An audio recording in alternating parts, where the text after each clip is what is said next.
യാചന കേൾക്കണമേ കർത്താവേ, എൻ യാചന നൽകണമേ കർത്താവേ, എൻ യാചന നൽകണമേ.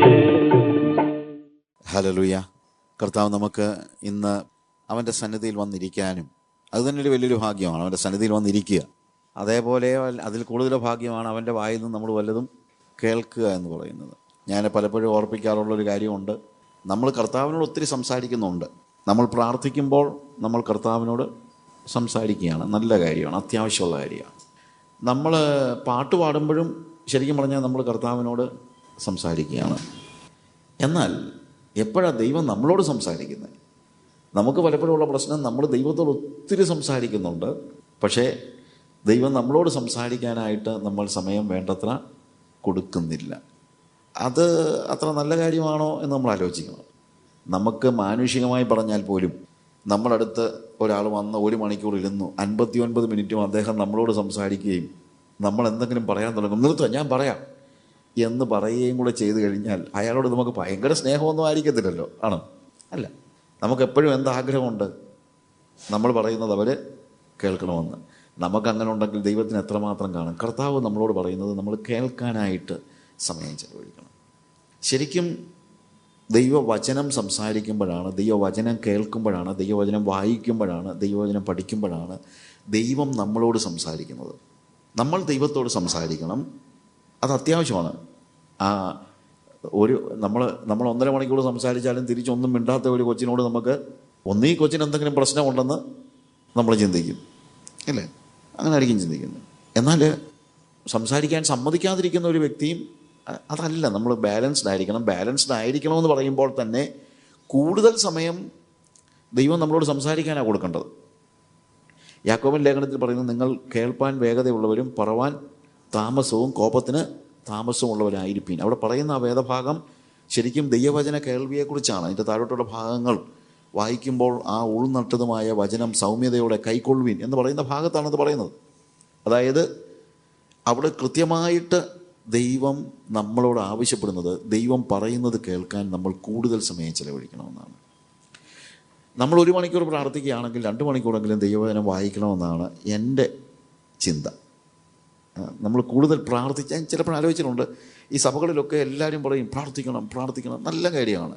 പക്ഷെ പ്രാർത്ഥിക്കണമെന്ന് പറയുന്ന അത്രയും എംഫസിസ് പലപ്പോഴും വചനം കേൾക്കണം എന്നതിന് നമ്മൾ കാണുന്നില്ല. അതുപോലെ നമ്മളൊരു ഉപവാസം എടുക്കുകയാണെന്ന് വെച്ചു. ഉപവാസം എടുത്താലും നമ്മൾ കൂടുതൽ സമയം പ്രാർത്ഥിക്കാനാണ് പരിശ്രമിക്കുന്നത്. ചിലപ്പോൾ ആളുകൾക്കൊരു ചിന്തയുണ്ട്, കൂടുതൽ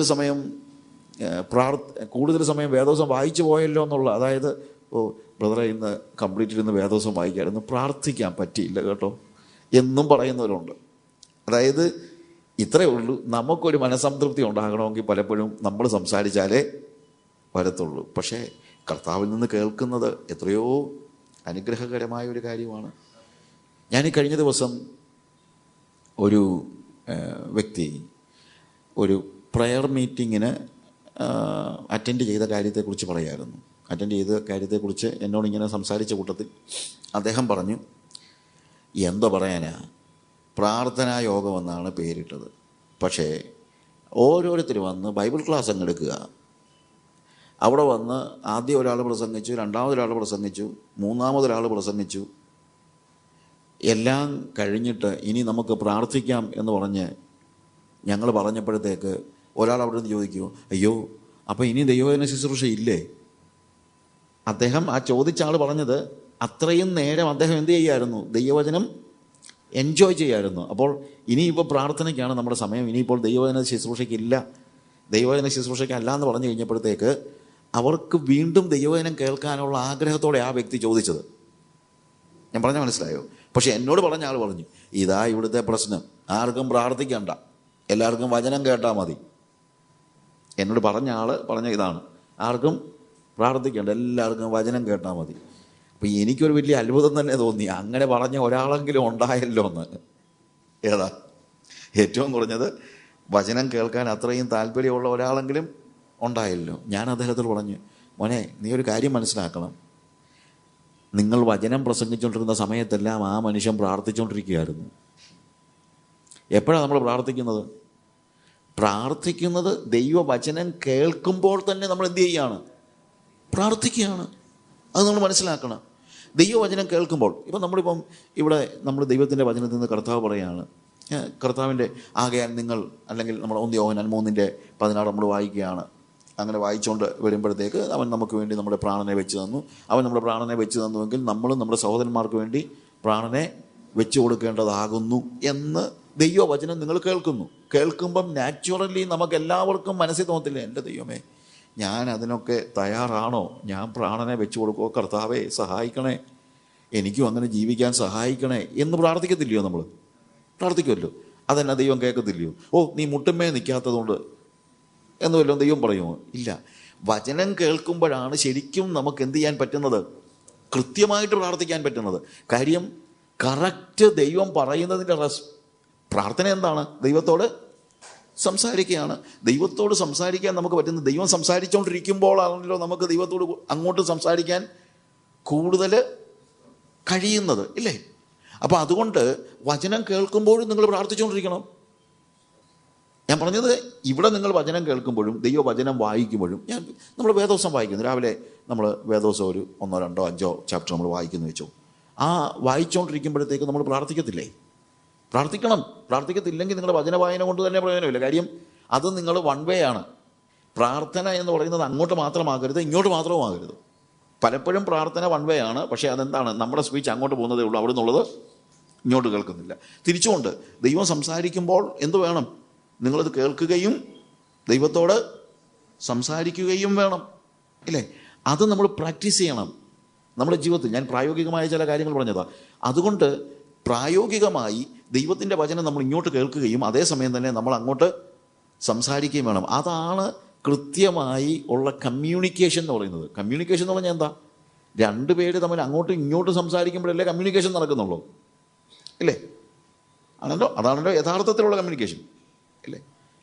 അല്ലാതെ ഒരാൾ പറയുന്നത് മാത്രം കേട്ടോണ്ടിരിക്കുന്നത് തെറ്റൊന്നുമില്ല, കുഴപ്പമൊന്നുമില്ല. പക്ഷേ അതല്ലല്ലോ. അപ്പോൾ അതിന് റെസ്പോണ്ട് ചെയ്യുകയും കൂടെ ചെയ്യുമ്പോഴാണല്ലോ ശരിക്കും ആ കമ്മ്യൂണിക്കേഷൻ പ്രോപ്പർ ആകുന്നത്. ഇതുപോലെ നമ്മൾ ദൈവത്തിൻ്റെ വചനം കേൾക്കുകയും കേൾക്കുമ്പോൾ തന്നെ പ്രാർത്ഥിക്കുകയും ചെയ്യാൻ നമ്മൾ അഭ്യസിക്കണം. ഇവിടെ ഇന്ന് നിങ്ങൾ ദൈവത്തിൻ്റെ വചനം കേൾക്കുമ്പോൾ തന്നെ നിങ്ങൾ എന്ത് ചെയ്യണം? പ്രാർത്ഥിക്കണം. ദൈവത്തിൻ്റെ വചനം നമ്മൾ വായിക്കുമ്പോൾ, രാവിലെ ഇരുന്ന് വായിക്കുമ്പോൾ, വായിച്ച് നമ്മൾ ഓരോ കാര്യങ്ങൾ വായിച്ചുകൊണ്ടിരിക്കുമ്പോൾ ഇടയ്ക്കൊന്ന് നിർത്തിയിട്ട് നിങ്ങൾ ദൈവത്തോടും കൂടെ സംസാരിക്കുക. നിർത്തുന്ന ഞാൻ പറഞ്ഞത് നിർത്തിയേച്ച് പോകാനല്ല പറഞ്ഞത്. നിങ്ങൾ ദൈവത്തിൻ്റെ സന്നിധിയിൽ, അവിടെ ഞാൻ പറഞ്ഞത്, ഉപവാസം എടുക്കുമ്പോൾ നിങ്ങൾ വായിക്കുകയും പ്രാർത്ഥിക്കുകയും ഒരുമിച്ച് ചെയ്യുക. When you are taking fasting, read your Bible and പ്രേ. അല്ലാതെ ഉപവാസം എടുക്കുമ്പോൾ വേദോസം വായിക്കരുതെന്ന് ചിന്തിക്കരുത്. ഉപവാസം എടുക്കുമ്പോൾ നിങ്ങൾ ബൈബിൾ വായിക്കുമ്പോൾ തന്നെ നമ്മൾ എന്ത് ചെയ്യണം? കർത്താവിനോട് സംസാരിക്കണം. അങ്ങനെയാണ്, അപ്പോഴാണ് ശരിക്കും പറഞ്ഞു കഴിഞ്ഞാൽ ദൈവത്തിൻ്റെ വചനത്തിൻ്റെ വെളിപ്പാടുകൾ നമുക്ക് ലഭിക്കുന്നത്. എല്ലാവരും പറയും, കർത്താവേ ദൈവത്തിൻ്റെ വചനം വെളിപ്പെടുത്തണമേ എന്നൊക്കെ പറയും. പക്ഷെ വെളിപ്പെടുത്തണമെങ്കിൽ എപ്പോഴും ആ heart to heart, spirit to spirit relationship ഉണ്ടായിരിക്കണം. ഹൃദയത്തിലും ആത്മാവിലും നമുക്ക് ദൈവത്തിൻ്റെ ഹൃദയത്തോട് കമ്മ്യൂണിക്കേഷൻ ഹൃദയത്തിലാണല്ലോ നടക്കുന്നത്. ഹൃദയത്തിൽ നിന്നാണല്ലോ വായിലേക്ക് വരുന്നത്. വചനം എന്ന് പറയുന്നത് എന്താണ്? What we have in our heart, it comes out of your mouth, that's all. ഹൃദയത്തിലുള്ളതാണ് വായിലൂടെ പുറത്തു വരുന്നത്. അപ്പോൾ ദൈവം സംസാരിക്കുമ്പോൾ വാസ്തവത്തിൽ സംഭവിക്കുന്ന എന്താണ്? ദൈവത്തിൻ്റെ ഹൃദയം നമുക്ക് കർത്താവ് പകർന്നു തരികയാണ്. വെൻ ഗാഡ് സ്പീക്സ്, ദൈവം സംസാരിക്കുമ്പോൾ ദൈവത്തിൻ്റെ ഹൃദയം നമുക്ക് അവൻ പകർന്നു തരികയാണ്. അതേപോലെ നമ്മൾ ദൈവത്തോട് സംസാരിക്കുമ്പോഴും ഹൃദയമായിരിക്കണം കൊടുക്കുന്നത്. All our prayer should be out of your heart, അല്ലാതെ ലിപ്സ്. അതുകൊണ്ടാണ് മറ്റേ നമ്മൾ സാധാരണ മലയാളത്തിൽ ഉപയോഗിക്കുന്ന നോക്കാം, അധരസേവയല്ല പ്രാർത്ഥന. കർത്താവ് തന്നെ പറയുന്നു, അവർ അധരം കൊണ്ട് എന്നെ സേവിക്കുന്നു, പക്ഷെ അവരുടെ ഹൃദയം എന്നോട് അകന്നിരിക്കുന്നു. ഇത് തമ്മിൽ തികച്ചും ഹാർമോണിയസ് ആയിട്ട് ഒരുമിച്ച് ചേർന്ന് പോകുന്ന ഒരു സ്റ്റേജിൽ മാത്രമേ പ്രാർത്ഥന ഫലവത്താകത്തുള്ളൂ. അങ്ങനെ പ്രാർത്ഥന ഫലവത്താകണമെങ്കിൽ നമ്മളിവിടെ പഠിച്ചുകൊണ്ടിരിക്കുന്ന എഫേസ്യ ലേഖനത്തിലെ പോലെ റിലേഷൻ ഉണ്ടാകണം. സംസർഗം ഉണ്ടാകണമെങ്കിൽ സംബന്ധം ഉണ്ടാകണം. സംബന്ധമില്ലാതെ സംസർഗം ഉണ്ടാകത്തില്ല. സംസാരവും ഉണ്ടാകണം. അപ്പോൾ സംബന്ധം ഉണ്ടാകണം, സംസാരം ഉണ്ടാകണം, സംസർഗം ഉണ്ടാകണം. ഇതെല്ലാം ഒരുമിച്ച് പോകണം. ആ രീതിയിലുള്ളൊരു റിലേഷൻ നമുക്ക് അത്യന്താപേക്ഷിതമാണ്. ദൈവമായിട്ടുള്ള ഒരു ബന്ധം അത്യന്താപേക്ഷിതമാണ് എന്നുള്ളത് നമ്മൾ മനസ്സിലാക്കണം. കാരണം ദൈവത്തിൻ്റെ പദ്ധതി അതാണ്. അവൻ എന്ത് ചെയ്യുന്നു? നമ്മുടെ നഷ്ടപ്പെട്ടു പോയ സംസർഗം, മനുഷ്യനും ദൈവവും തമ്മിലുള്ള സംസർഗത്തെ അവൻ പുനഃസ്ഥാപിക്കണം. അതിനാണ് യേശു കർത്താവ് വന്നത്. ആ സംസർഗം ഇനി നമ്മൾ എൻജോയ് ചെയ്യാനും കൂടെ പഠിക്കണം, അല്ലേ? അതൊരു ഭാരമൊന്നുമല്ല. കർത്താവിനോട് സംസാരിക്കുക എന്ന് പറയുന്നത്, പ്രാർത്ഥിക്കുക എന്ന് പറയുന്നത് ഒരു ഭാരമാകരുത്. ചിലർക്ക് പ്രാർത്ഥിക്കുന്ന ഒരു ഭാരമായി വരുന്നുണ്ട്. ചിലപ്പോൾ ചിലർ പറയുന്നത് കേട്ടിട്ടുണ്ട്, എൻ്റെ സിസ്റ്ററെ ഞാൻ പ്രാർത്ഥിച്ചങ്ങ് കുഴഞ്ഞെന്ന്. ഞാൻ പറയുന്നത് കുഴയുന്നതിന് മുമ്പ് നിർത്തുക നല്ലത്. പ്രാർത്ഥിച്ചതിനെ കുഴയുന്ന എനിക്ക് മനസ്സിലാകുന്നില്ല. കാര്യം എന്താണ്? പ്രാർത്ഥന ഒരു ഭാരം, അല്ലെങ്കിൽ എന്തോ കൈൻഡ് ഓഫ് എന്നാണ്, ഒരു ഗ്രിം സെൻസ് ഓഫ് ഡ്യൂട്ടിയിൽ നിന്നാണ് ഇവർ പ്രാർത്ഥിക്കുന്നത്. നമ്മൾ പ്രാർത്ഥിച്ചില്ലെങ്കിൽ എങ്ങനെയാണ്? അങ്ങനെയല്ല. ഒരു ഭാര്യ ഭർത്താവിനോട് സംസാരിക്കുന്നത്, ഞാൻ സംസാരിച്ചില്ലെങ്കിൽ ഭർത്താവ് എന്ത് ചിന്തിക്കുമെന്ന് വെച്ചാലോ ആണോ? അത് എൻജോയ് ചെയ്യുന്നില്ലെങ്കിൽ എത്ര നേരം നമുക്ക് സംസാരിക്കാൻ പറ്റും, അല്ലേ? ഒരു കൊച്ച് അപ്പനോടോ അമ്മയോടോ കൊഞ്ചി കുഴയുന്നത് അതൊരു ഭാരമായതുകൊണ്ടാണോ? അല്ല, അത് എൻജോയ് ചെയ്യുന്നുണ്ട്. ഒരു കുഞ്ഞ് അപ്പനോട് സംസാരിക്കുന്നത് കുഞ്ഞെന്ത് ചെയ്യുന്നുണ്ട്? അത് എൻജോയ് ചെയ്യുന്നുണ്ട്. നമ്മുടെ പിള്ളേരൊക്കെ, ആ പിള്ളേരെ ഏറ്റവും കൂടുതൽ എൻജോയ് ചെയ്യുന്നത്. ഈ പിള്ളേരൊക്കെ സ്കൂളിൽ പോയി കഴിഞ്ഞിട്ട്, ഈ ചെറിയ പ്രായത്തിൽ സ്കൂളിൽ പോയിട്ട് തിരിച്ചു വന്നു കഴിഞ്ഞിട്ട്, എൻ്റെ ദൈവമേ എന്തൊക്കെയാണ് അവിടെ നടന്ന മുഴുവൻ കാര്യങ്ങളും നമുക്കിതെല്ലാം അറിയാമെന്നുള്ള രീതിയിലാണ് കൊച്ചു നമ്മളോട് സംസാരിക്കുന്നത്. അപ്പാ ചിഞ്ചു ഇല്ലേ, ചിഞ്ചു. ഏത് ചിഞ്ചു നമുക്കറിയാമോ? പക്ഷെ നമുക്കറിയാമെങ്കിലും അറിയത്തില്ലെങ്കിലും കൊച്ചിനത് പറഞ്ഞാലേ പറ്റുള്ളൂ. കൊച്ചെന്താണ്? കൊച്ചിൻ്റെ ഹൃദയം മുഴുവൻ നമ്മുടെ മുമ്പിൽ തുറന്നു വയ്ക്കുകയാണ്. അല്ലാതെ കൊച്ച് അത് പറഞ്ഞില്ലെങ്കിൽ അപ്പൻ അടിക്കുമെന്ന് വെച്ചാലല്ലോ, ആണോ? ചിഞ്ചുവിൻ്റെ കാര്യം പപ്പയോട് പറഞ്ഞില്ല, ഇനി പപ്പയെ അടിച്ചാലോ എന്ന് വെച്ചാലോ ആണോ കൊച്ചു പറയുന്നത്? അല്ല. ഇതേപോലെയാണ് നമ്മൾ കർത്താവിനുള്ള സംസാരം എന്ന് പറയുന്നത്. അത് എൻജോയ് ചെയ്യാനായിട്ട് പഠിക്കണം. പ്രാർത്ഥന നമ്മൾ ശരിക്കും എന്ത് ചെയ്യണം? എൻജോയ് ചെയ്യണം. ദൈവവചനം, അതായത് നമ്മൾ സംസാരിക്കുന്ന കൊച്ചു കേൾക്കുന്നതും എന്ത് ശ്രദ്ധയോടുകൂടിയാണ്. എന്തുകൊണ്ടാണ്? അത് എൻജോയ് ചെയ്യുന്നുണ്ട്. അപ്പോൾ ദൈവവചനം കേൾക്കുന്നത് നമ്മൾ എൻജോയ് ചെയ്യണം, പ്രാർത്ഥന നമ്മൾ എൻജോയ് ചെയ്യണം. ആ എൻജോയ് ചെയ്യുമ്പോൾ മാത്രമാണ് നമ്മുടെ ലൈഫ്, അതാണ് സംതൃപ്തി, അതാണ് ലൈഫ്. അല്ലെങ്കിൽ അത് ലൈഫ് അല്ല. അല്ലെങ്കിൽ ആയി പോകുന്നു, യന്ത്രമാണ്. പ്രാർത്ഥന യാന്ത്രികമാകരുത്. ദൈവവചന കേൾവി യാന്ത്രികമാകരുത്. ബന്ധമുണ്ടെങ്കിൽ അത് യാന്ത്രികമാകത്തില്ല. അതുകൊണ്ടാണ് നമ്മളിവിടെ ബന്ധത്തെക്കുറിച്ച് തന്നെ പഠിക്കുന്നത്. കാര്യം ആദമും ഹവ്വയും ദൈവത്തോട് ബന്ധപ്പെട്ടിരുന്നു. അവരുടെ റിലേഷനാണ് അവരുടെ കമ്മ്യൂണിക്കേഷൻ്റെ ആധാരം എന്ന് പറയുന്നത്. എന്നാൽ ആ റിലേഷൻ നഷ്ടപ്പെട്ട് കഴിഞ്ഞപ്പോൾ അവർക്കുള്ള കമ്മ്യൂണിക്കേഷൻ നഷ്ടപ്പെട്ടു. അവർ പോവുകയാണ്, അവരോടിപ്പോയിട്ട് ദൈവത്തിൻ്റെ മഹാകരുണയാൽ ആ പാപം ചെയ്ത മനുഷ്യനെ തന്നെ കർത്താവ് തിരിച്ചു വിളിച്ച് കമ്മ്യൂണിക്കേഷൻ നടത്തുന്നുണ്ട്. കമ്മ്യൂണിയൻ നഷ്ടപ്പെട്ടു. അതായത് പാപം ചെയ്യുന്നതോടുകൂടെ മനുഷ്യന് ദൈവവുമായിട്ടുള്ള സംസർഗം നഷ്ടപ്പെട്ടു. സംസാരം പിന്നെയും തുടരുന്നുണ്ട്. പാപം ചെയ്ത മനുഷ്യനോട് ദൈവം എന്ത് ചെയ്യുന്നുണ്ട്? സംസാരിക്കുന്നുണ്ട്. പക്ഷേ സംസർഗം നഷ്ടപ്പെട്ടു. പാപം ചെയ്ത കയ്യിനോട് പോലും ദൈവം എന്ത് ചെയ്യുന്നുണ്ട്? സംസാരിക്കുന്നുണ്ട്. പക്ഷെ സംസർഗം നഷ്ടപ്പെട്ടു. സംസാരം കൂടെ നഷ്ടപ്പെട്ടത് എപ്പോഴാണെന്ന് ചോദിച്ചു കഴിഞ്ഞാൽ നോഹയുടെ കാലഘട്ടത്തിലാണ്. അവിടെ കർത്താവ് പറയാണ്, ഈ മനുഷ്യനോട് സംവദിക്കാനായിട്ട് എനിക്ക് കഴിയുന്നില്ല. എന്തുകൊണ്ട് കഴിയുന്നില്ല? They act as if they have only flush.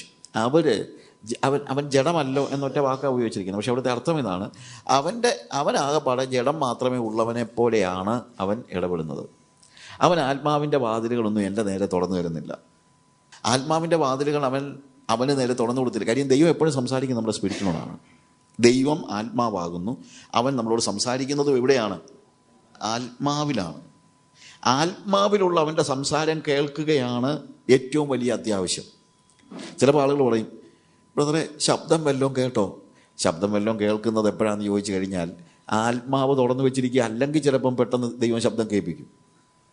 ആത്മാവ് തുറന്നു വെച്ചിരിക്കുകയാണെങ്കിൽ ആത്മാവിൽ തന്നെ ദൈവം എന്ത് ചെയ്യും? സംസാരിക്കും. പലപ്പോഴും ദൈവത്തിൻ്റെ സ്പെഷ്യൽ ദർശനങ്ങളും അല്ലെങ്കിൽ ഇടപെടലുകളും സംസാരവും ശബ്ദവും ഒക്കെ കേൾക്കുന്ന എപ്പോഴാണെന്നറിയാമോ? മിക്കവരുടെ ജീവിതത്തിലും ദൈവവുമായിട്ടുള്ള അവരുടെ റിലേഷൻ കൂടുമ്പോഴല്ല, ഇല്ലാതിരിക്കുമ്പോഴാണ്. പൗലോസിൻ്റെ ജീവിതത്തിൽ ദൈവം അവനോട് സംസാരിച്ചു. എപ്പോഴാണ് സംസാരിച്ചത്? അവൻ്റെ ആത്മാവിൻ്റെ വാതിലുകൾ അവൻ ദൈവത്തിന് നേരെ തുറന്നു വെക്കാതിരുന്ന ഒരു കാലയളവിൽ, അപ്പോഴാണ് ദൈവം എന്ത് ചെയ്യുന്നത്? ശൗലേ നീ എന്നെ ഉപദ്രവിക്കുന്നത് ചോദിച്ചു. സാധു സുന്ദർ സിംഗിൻ്റെ ജീവിതത്തിൽ എപ്പോഴാണ് ദൈവം സംസാരിക്കുന്നത്? എപ്പോഴാണ് ഞാൻ പറഞ്ഞത് സംസാരിക്കുന്നത് ഉദ്ദേശിക്കുന്നത്? ശബ്ദം കൊണ്ട് സംസാരിക്കുന്നത്. അവൻ കർത്താവിനെ അറിയുന്നതിന് മുമ്പാണ്. എന്നാൽ പൗലോസോ സാധു സുന്ദർ സിംഗോ അതുപോലുള്ള ആളുകളോ കർത്താവിനെ അറിഞ്ഞു കഴിയുമ്പോൾ പിന്നീട് വല്ലപ്പോഴും കേൾക്കുന്ന ഒരു ശബ്ദമല്ല, നിരന്തരമായിട്ട് അവർ ആത്മാവിൽ ദൈവത്തിൻ്റെ ശബ്ദം കേട്ടുകൊണ്ടിരിക്കുകയാണ്. അതുപോലെ ആത്മാവിൽ നമ്മൾ ദൈവത്തിൻ്റെ ശബ്ദം കേട്ടുകൊണ്ടേയിരിക്കണം. ആ ആത്മാവിൻ്റെ ശബ്ദം നമ്മൾ കേട്ടുകൊണ്ടിരിക്കാതിരിക്കുന്ന ഒരു സാഹചര്യത്തിലാണ് ശരിക്കും ദൈവം മറ്റൊരാൾക്ക് വേണ്ടി ഒരാളോട് സംസാരിക്കുന്നത്.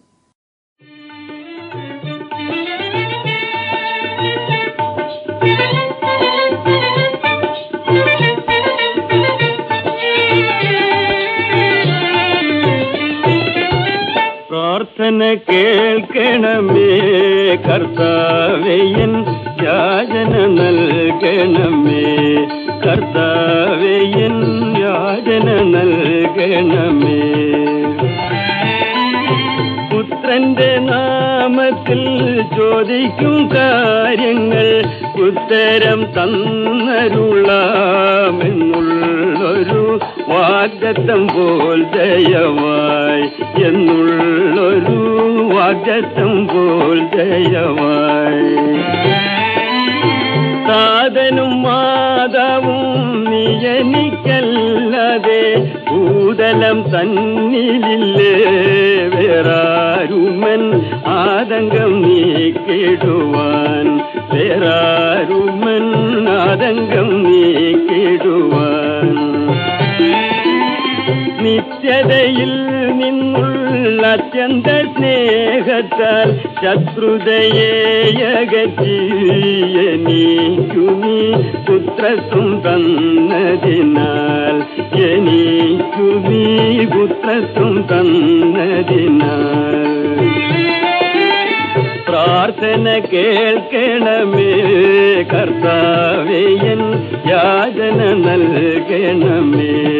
കർത്താവേ, എൻ യാചന നൽകണമേ. കള്ളന്റെ യാചന കേട്ടുള്ള നിൻ തുല്യമില്ലാതെയോർത്തിതാ വന്നേൻ നല്ലവനെ സദയം, ഇതാ വന്നേ നല്ലവനെ സദയം. യേശുവിൻ മൂലമൻ യാചന നൽകുമൻ ആശയിൽ കെഞ്ചിടുന്നേ, നല്ലാതെന്നിൽ ലേശവും നന്മയില്ലേ, അല്ലാതെന്നിൽ ലേശവും നന്മയില്ലേ.